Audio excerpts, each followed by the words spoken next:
remember that Jamiru Mukuru, who is said to be the leader of the ADF, was captured on the news shouting at the entrance of a court above City Square that Museveni regime is the one that gives them money and weapons to the ADF rebels. You also remember that Idi Amin's son, Lumumba Amin, made a video last year suggesting that it was Museveni who murdered Ben Chiwanuka in the 70s.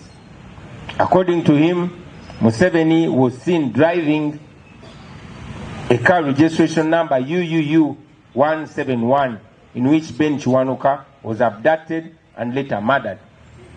Museveni went ahead in his book, Sowing the Mustard Seed, to reveal that he was actually the one who was driving that car on the day which his terrorist group was raided by government soldiers. So, your guess is just as good as mine. You also remember the confession by General Kaindo Tafide that during their bush war days, Museveni and his bandits would raid villages, rape and kill civilians, and then blame it on the Obote government in order to have the population turn against Obote. And even today, you all are aware that the regime pays several propagandists and bloggers to discredit our struggle for a better Uganda and for freedom and democracy. They hire hardcore criminals like Bobi to do the dirty work for them, and of course eliminate them after using them. Comrades, we all are aware of the top secret plans by the regime to assassinate leaders of the National Unity Platform and later blame it on ADF. I believe by now most of you have seen the tweet by Honorable Zake exposing the threat to his life. Last year, I had to cut short my trip in Kabale after a friendly European embassy gave us intelligence that there was a plan to kill me by shooting on that tour. Indeed, gunmen were captured on camera, edging closer to me, one of whom was wrestled down by my security team with a loaded gun ready to shoot. He was disarmed, handed to police in PG, but as usual, that was the end of the story. Nothing was done. So, with that background, we have reason to believe that the ongoing shootings are just a dress rehearsal for the regime, but the main targets are the opposition leaders, especially the leaders of the National Unity Platform.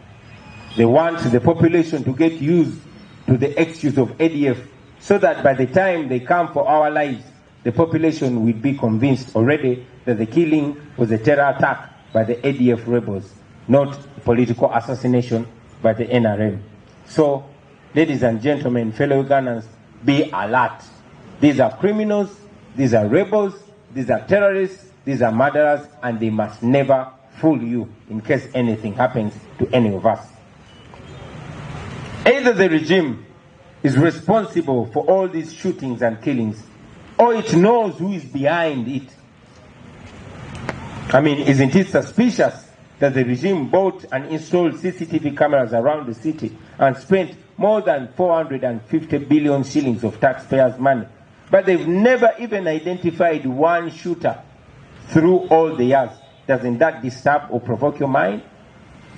You have seen the regime spending a lot of money. Now recently, they've been spending an obscene amount of money for temporary fixing of roads and other infrastructures ahead of the non-aligned movement summit.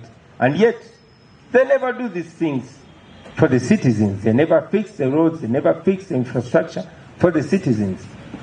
Of course, in a well-governed country, a summit like the NAM summit would be a blessing because it would mean more foreign exchange, therefore more business for the locals and the citizens.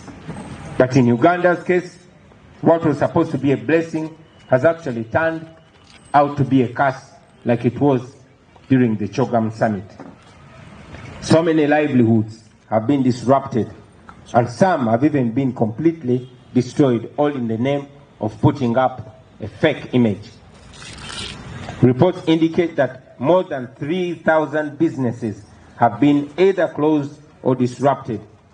Many people have been rounded up and detained, especially the homeless people in Kampala.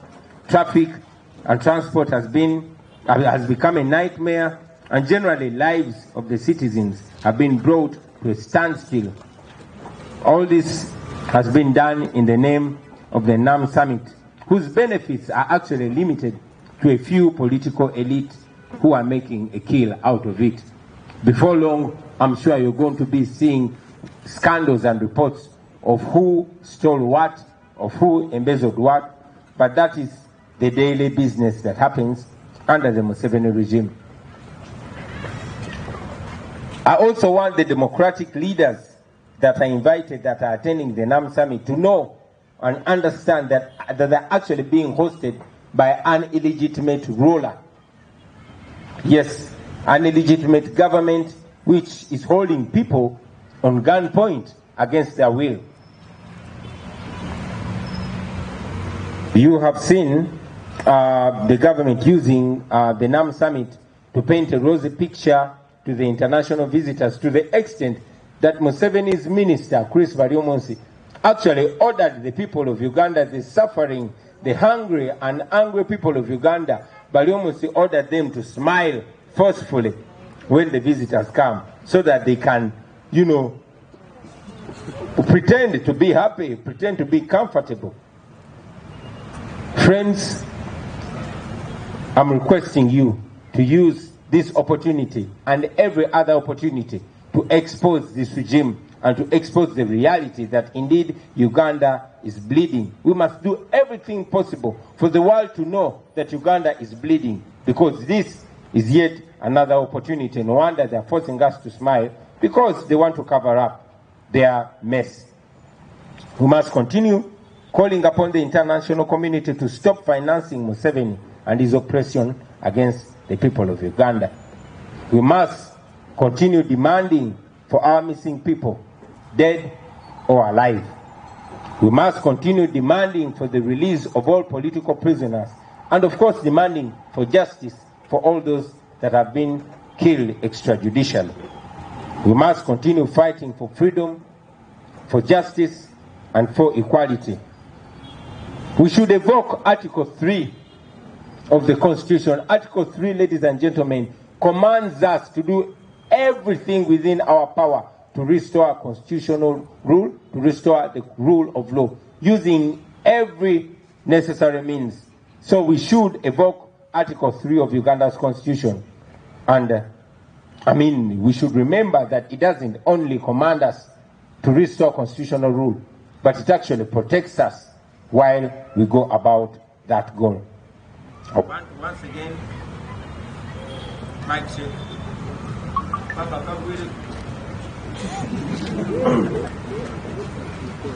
Okay. Yeah, Omanyina Kolame Dobo, so I was going to project.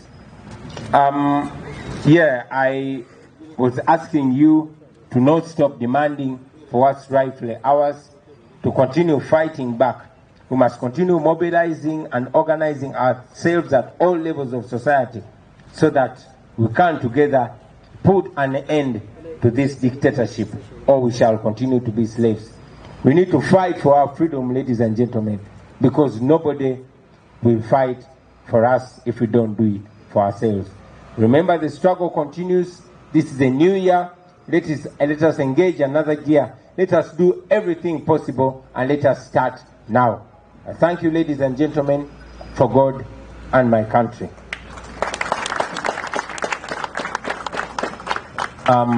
Mbidde mune mu Luganda.